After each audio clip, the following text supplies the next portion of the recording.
बिस्मिल्लाहिर्रहमानिर्रहीम। तमाम मंडी बहादीन और अहले इलाका को बताता चलूँ कि ये आप देख रहे हैं कि सामने हेड कादराबाद बैराज से पहले अगर जाएं वहाँ पे तो शुरू में ये आपको नज़र आता है, वहाँ पे खड्डे बने हुए हैं रोड के दरमियान। इसका मतलब ये है कि यहाँ पे जब भी हंगामी सूरत हाल होगी तो इनके अंदर बारूद डालकर इनको उड़ाया जा सकता है ताकि मुल्हिका आबादियों को नुकसान ना हो। यहाँ से रोड को उड़ा दिया जाएगा ताकि गुजरने वाला पानी जो है वो किसी पुल को या डैम को जो है वो ना ख़तरा उससे पेश आए, उसको ना कुछ हो।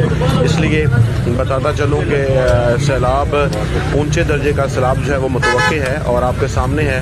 ये रोड को बम से उड़ाया जा रहा है, बारूद फिक्स किया जा रहा है ताकि इसको उड़ाकर अपने पुल को और बचाया जा सके, ताकि जानी नुकसान से बचत हो सके, जानो माल की हिफाजत की जा सके। ये थोड़ी देर तक इस पुल को उड़ा दिया, सड़क को उड़ा दिया जाएगा, बारूद फिक्स कर रहे हैं। तो इसलिए जितने भी आसपास के लोग हैं वीडियो को ज़्यादा से ज़्यादा शेयर करें कि वो नकल मकानी कर जाएं, यहाँ से अपने जानो माल की हिफाजत फरमाएं। अल्लाह ताला आप सबका हामी और नासर हो। अल्लाह ताला से दुआ करें कि अल्लाह रब्बुल